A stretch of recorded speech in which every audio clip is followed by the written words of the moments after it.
everyone. Welcome to today's segment here on the Product and Packaging Powerhouse. I am your show host, Megan Young Gamble, Chief Project Officer at GLC, the Packaging and Project Execution Team for Beauty, Health, and Wellness brands. And guys, we are back for another segment on the WTF series, and that is What the Tariffs. So if you have not been following us and this is your first time rocking with us, welcome to the house. If you are a returning listener or viewer for our respective podcasts, welcome back to the house. And so we have been I decided to start this series of WTF, What the Tariffs, because as I transition back from maternity leave with onboarding and nesting with my newest team member and my baby girl, my daughter, Amaya, there's a lot of things that have transpired during my maternity leave. And as I came back and seeing all the things that I have been impacted with personally, just as, with increased cost of everything from gas, eggs, tissue, formula for my girl, and more, to then come back into work and see that packaging is impacted based upon some of the international partners we collaborate and work with, because of the tariffs. It's fitting to have this series because I think we all are feeling the impact of it. And we're all like, okay, so as part of the series, I want to continue on with the topic of what's going on based upon the recent correspondence around tariffs, how it impacts packaging, how it impacts the products that go to market or planning to come to market, and more. So before we do so, make sure you do follow our respective channel on your platforms, wherever you do stream your favorite podcast, and also make sure you do subscribe to our YouTube channel as well so you can get the video segments and also be able to listen to the audio that we drop as well for the series. So as of today, and as of date for when we actually have heard and seeing what Trump administration is really imposing with the tariffs for a lot of various countries and what those implications mean, for anything that's produced and imported into the U.S. One of the things that the quotes that Trump mentioned was tariff is the most beautiful word in the dictionary. I don't know about that because beautiful is probably the most beautiful word in the dictionary along with countless others. But I don't think tariff is that quote unquote beautiful word in the dictionary. Now, in some cases, I can understand why the tariffs are in place and wanted to have more U.S. manufacturers, etc. However, as part of, looking at your operations and supply chain and vendors, et cetera, especially for US-based manufacturers and suppliers, where are they getting their products and their goods and the raw materials, ingredients, packaging, resin, et cetera? They're coming from other countries that are then having the post tariffs applied that then impacts those US manufacturers. So it's a trickle down impact, with the tariffs and the conversations that we're having. You waking up? My co-host Amaya is waking up to join us for the segment. So make sure you welcome her to the house. So as part of this tariffs conversation, I want to hit on very quickly, some things that we're seeing in the marketplace and things that we must be considering, for the brands I work alongside of at my company, GLC. And then also what brands alike should be thinking about. And this is from startup brands all the way to conglomerate brands as well. So the first thing I would say is first, go listen to part 1 because it's a continuation of this episode that is dropping and more to come as part of this ongoing series. But because of the imposed tariffs that the Trump administration has started to impose upon, the respective countries, brands are really having to rethink and re-strategize what sourcing looks like, what reformulation looks like.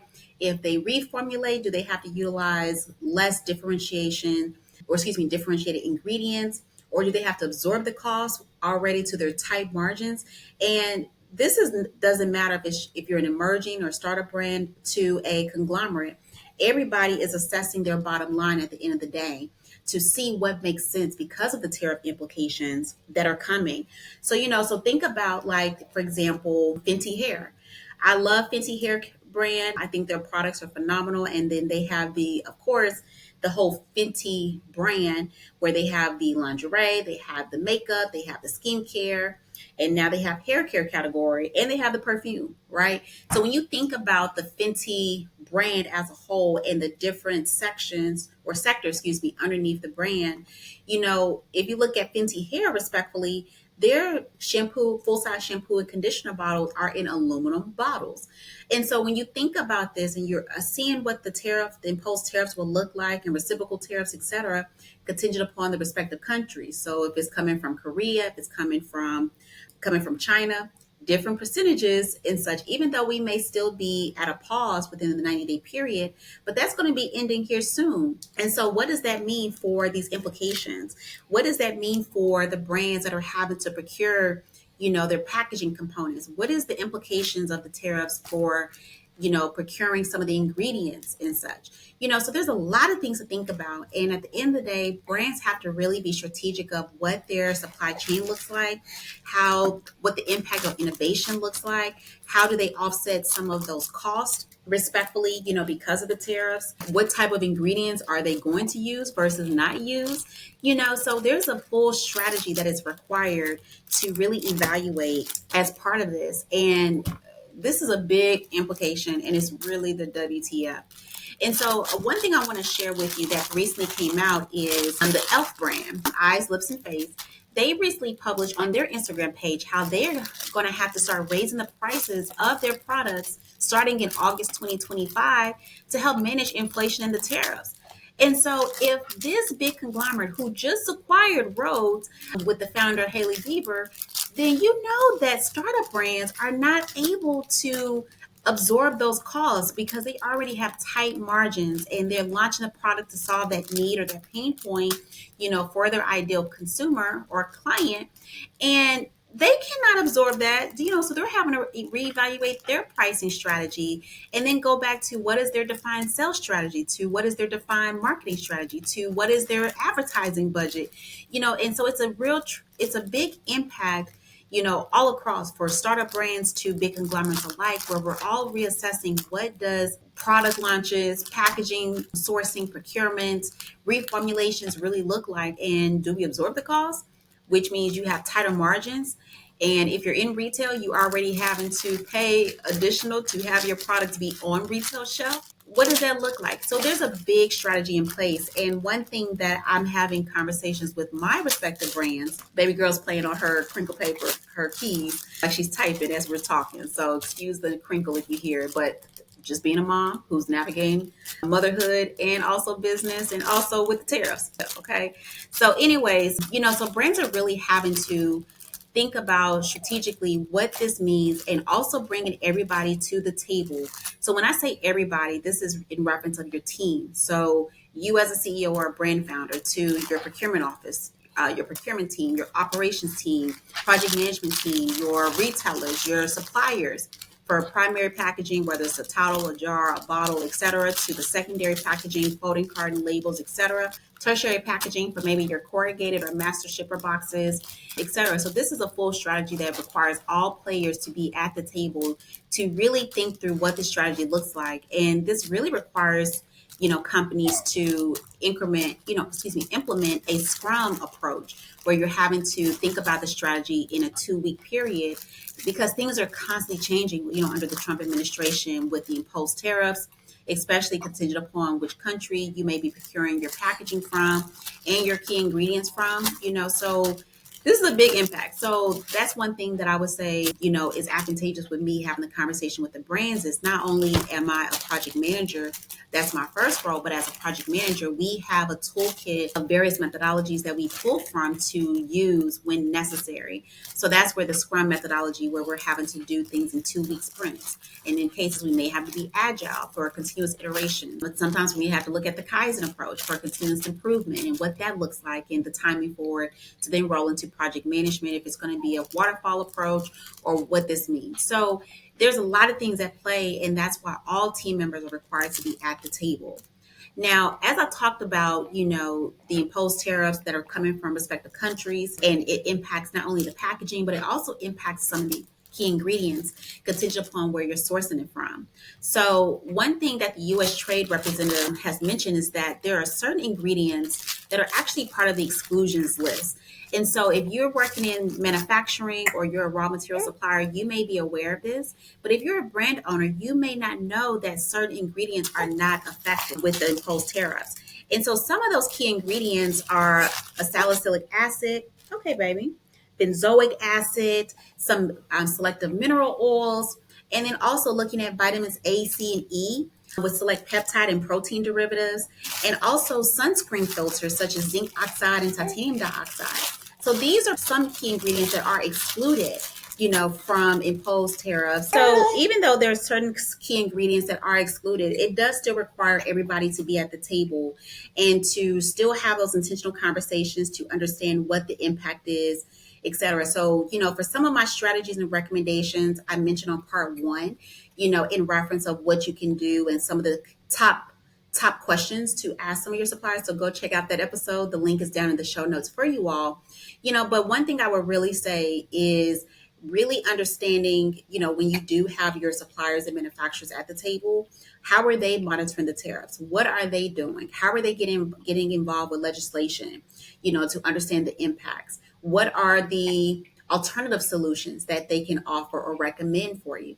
Like those are some of the top questions that I think about, and I mentioned on part one of the series as well, that I think is required for all of us to really be asking our partners, because at the end of the day, as a brand and as a business, we're in the business of making money. Simple as that, so with now inflation, with now tariffs, with now consumers being very selective of how they spend their discretionary funds, it requires a full strategy and what this means, so how does that impact the sales? How does that impact, D2C approach, retail placement or market expansion, et cetera, when you have all these implications? So it's a big impact and a lot of things that we must consider. And that's why all the key partners are required to be at the table to have the intentional conversations, and it needs to be ongoing.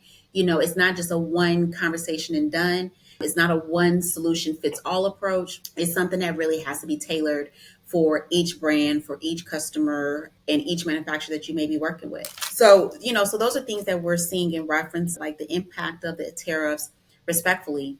And so one thing that recently came out that's hot off the press is, as of June 4th, Trump announced that there will be 50% tariffs on most imported steel and aluminum.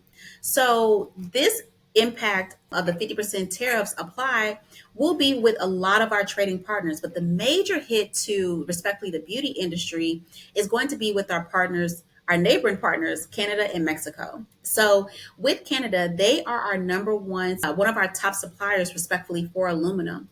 And so with this impact of having 50% tariffs be implied upon aluminum packaging, that is going to be huge. And so going back to the Fenty hair brand that I talked about, their shampoo and conditioners are in aluminum bottles. They have beautiful decoration on it. They all have their own respective PMS colors and the deco print on it. Beautifully executed and such. However, with this imposed, tariff of 50%, contingent upon where they're sourcing their aluminum bottles from and their supplier who may be procuring the actual aluminum to then produce the aluminum bottles for the brand, this requires the operation team, procurement team, and everybody to really be at the table to say, do we continue on with this path? If we do, does that mean we increase the cost and pass it on to our consumers? Or do we have enough within our margins to absorb it? But for how long do we have to absorb it? And to be honest, most of these companies are not going to absorb the cost. They're going to pass that cost off to the consumer, similar to what I mentioned with the e.l.f. brand, stating that starting in August, they're going to be increasing the prices of their products by $1. So everybody's having to pass along the cost. We don't have the luxury of having a lot of margins for these products anymore, especially when you have overhead, when you have to think about logistics and paying for shipping, what that looks like, to now the tariffs and now inflation, higher MOQs and more. Most brands are not going to be able to, I can tell you now, they're not going to be able to absorb any of the costs. So so as I mentioned, Canada and Mexico are definitely impacted with the 50% imposed tariffs on a majority of steel and aluminum. And the only country that is excluded from the 50% tariffs applied is with Britain. And that's because they actually came to a preliminary trade agreement with the US during the 90-day pause. So Britain is the only exception. However, this could change at a later time, after this episode is released. So these are things that we need to constantly evaluate and things that we will be talking about here, respectfully, on the WTF series as well, to see what's the impact, what's the change, to communicate that to you all as well, and what this means within the beauty space and the packaging space, because they go hand in hand. Hence the name of the podcast, Products in Packaging, because you need to have the packaging in place, you need to have the formulation, the raw ingredients in place to produce the product for it to be readily available to your consumer. So I want to ask you all, based upon the tariffs and things that you're hearing and seeing in the marketplace, how are you positioning yourselves for the higher tariffs? What key considerations are you thinking about and the intentional conversations you're having when it comes to the tariffs? How are you bringing all of your stakeholders to the table to have those intentional conversations and see what is the path forward or that northern star that you're now going towards because of the inflation and the imposed tariffs, coming from the respective countries, especially if you're using, China, for example. Like right now, we're in the 90-day pause, but Trump mentioned that tariffs were going to be up to 145%, then potentially increase to 230%. It's all over the place. And it's really like, what the tariff, WTF. And so I would love to hear from you all in reference of what you're seeing, the impact, and how you're preparing for this. And how are you working in a 2-week sprint period using the SCRUM methodology as well to have those intentional conversations and navigating this new landscape. So with that being shared, we'll see you on the next WTF series. So make sure you do follow, like, and subscribe to our platforms so you get notification of when we do drop a new segment as well. And I look forward to hearing from you down. So definitely email us or leave a comment down in the respective platform as well, so we can have the conversation and see how we can all work together during this WTF moment. So thank you, and I'll talk to you on the next series.